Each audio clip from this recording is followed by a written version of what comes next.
Hi, everyone. Al DeMarco here, General Manager of DeMarcoSports.com.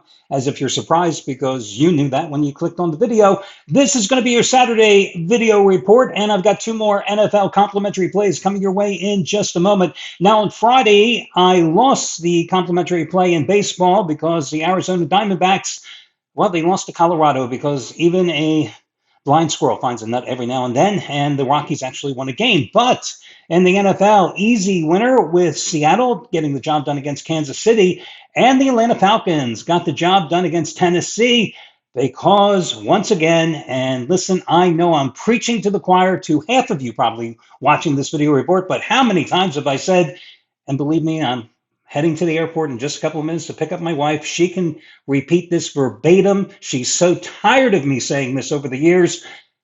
You buy the half point when that line crosses 3, 4, 6, 7, and sometimes 10, and that's what I advised you to do last night. The Falcons were a 3-point home dog. You bought up to the half point, and they lost by 3 to Tennessee, and you got the cover. Or conversely, if you had Tennessee, listen, you bought down that half point, and you got the cover with the Titans winning by 3 and covering the 2.5-point number. I am telling you once more, nothing else that I have done in my career when it comes to betting football has made me more money and saved me more money than buying the half point in those situations by turning potential losses into pushes and by turning pushes into wins than by buying that half point for pennies on the dollar.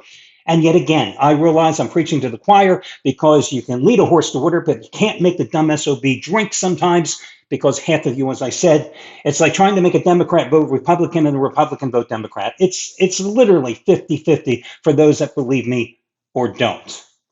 But I've said my piece, and with that being said, let's turn to your complimentary plays. 52 and 26 run with the comp plays here. And there's a couple of games here on this week 2 card, which I like. Now, listen, FYI, let me just remind you, if you want to get my play and the plays of all the handicappers here at the site today, you can do so with the free all access pass. If you've never taken advantage of it before, you can do so. You'll see it over the site. You pick the days if you want today and tomorrow or today and 3 days from now. The choice is yours. The guy that's hottest, I will tell you right now, in the preseason is Jason Mahaffey. He's going for winner number 6 in a row, and it's his first 100 dime max release. He's 3-0 with 75 dime plays after cashing again last night. He had Atlanta as well, and today he's on Detroit and Miami. That's his best bet. And of course, I was the number 1 football handicapper in college and pro football at the site last year, which means nothing because it's a new year, but I'm just telling you that anyway. I happen to be on the exact same game, and it's a top rated 15 dime play for me, which equals my Ohio State winner in the national championship game and equals that little winner in the Super Bowl on the Eagles. Eagle. Oh, we won't do that. It's too early for that. Anyway, let's get to your top play. Yeah, I'm on a roll. Okay. I think the top play for me today is going to actually be the Denver Broncos. Now, you notice there's been line movement, a lot of line movement in that game. It's because normally Sean Payton uses week number 2 of the preseason to get his starters some run. But he opted against it, and I was reading the quote where Payton said this is the first time in his career where during summer camp where he's had his team actually have 2 joint practice sessions rather than 1. Not 2 consecutive days of joint practice sessions, but 2 weeks with joint practice sessions with an opponent. And then, of course, you play them a couple of days later. And this week it was with Arizona. And because of that, he's opting, instead of having Bo Nix and most of the starters play tonight, he's going to give them some run next week, which, isn't it kind of funny that they're playing New Orleans next week? He's going to give them about 8 to 10 plays next week for a tune-up before the season opener. So tonight you're going to see basically the second teamers. Now, Jonathan Gannon has said the same thing with Arizona, that very few, maybe just a handful, 4 to 6 guys are going to see some first string action tonight. So it's a battle of backups. It's a battle of backups tonight in Denver. Did I do amphetamines before this video? Anyway, listen, Denver's won 5 straight preseason games, both straight up and against the spread for what it's worth, which is, $4 will get you maybe something at Starbucks. They've scored at least 30 points or more in 4 of them. One thing I will tell you is if you look at what happened with Denver last week, the starters were in for 3 series, I believe, against the 49ers at San Francisco. It's not like they played well.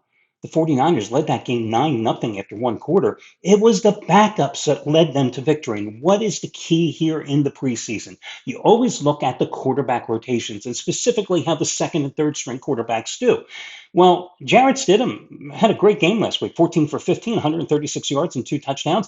And then Sam Ehlinger came in, the former Colts backup, 6 for 10, 55 yards and 1 touchdown. The ground game was very productive too, 153 total yards, averaging almost 5 yards a pop. And yet, J.K. Dobbins, who's expected to get the bulk of the first team carries for the Broncos, didn't play. R.J. Harvey, who's expected to see a lot of action as well, he had 24 carries, 24 yards, but 18 of them came on 2 runs. So a very deep, productive backfield, at least last week for the Broncos. And you're going to see most of those guys again today with cutdown day coming up on, I think, Tuesday. Now, Arizona lost 20-17 at home to Seattle, and you had Jacoby Brissett, Clayton Tune seeing most of the action. Their ground game was productive as well, but at the reduced price, I think you got to go ahead and take Denver, and you know what I'm about to say. The Broncos are 3, so again, when that line is 3, 4, 6, 7, sometimes 10, in this case a favorite, I am buying down the half point at basically pennies on the dollar. An early game, 1 o'clock Eastern time kickoff. Houston is a 1.5 point favorite at home against Carolina. So we know last year the Panthers had, I think, the worst defense in the NFL. Couldn't stop the run, couldn't get pressure on any opposing quarterback, and that helps because Texans' offensive line sucked last year, and it's not much better so far, it seems. You've got the Texans that lost 20-19 at Minnesota. Is C.J. Stroud with a new offensive coordinator going to see a little action today? Probably, but it's really going to be the game for Davis Mills, who was 4 for 5 for 50 yards last week against the Vikings, and can't think of his first name, but Slovis, who was 11 for 15 for 71 yards. And that Panthers pass rush last year had a league low 15.2% pressure rate. I think that Houston has more talent and more depth on both sides of the line of scrimmage. I think that pays off for them. That Carolina defense, remember, Deion's son carved that defense up last week. That's why it's so bad. And the Carolina head coach, what is his name? Dave Canales, I think it is. 1-3 straight up, 0-4 against the spread in the preseason. So I like Houston here, minus the 1.5 points at home. It's basically a virtual pick'em game. So those are the 2 plays. I mean, I looked at the Jets and the Giants. I think that's kind of an interesting game. Let me just tell you, I handicapped that game. Of course, this has been a series that the Jets have done very well. 5 straight preseason wins. Since 2015, they've won 3 straight in the series. They had joint practices this week. The thing that I think about this particular matchup is that Aaron Glenn is trying to build a culture with the Jets, right?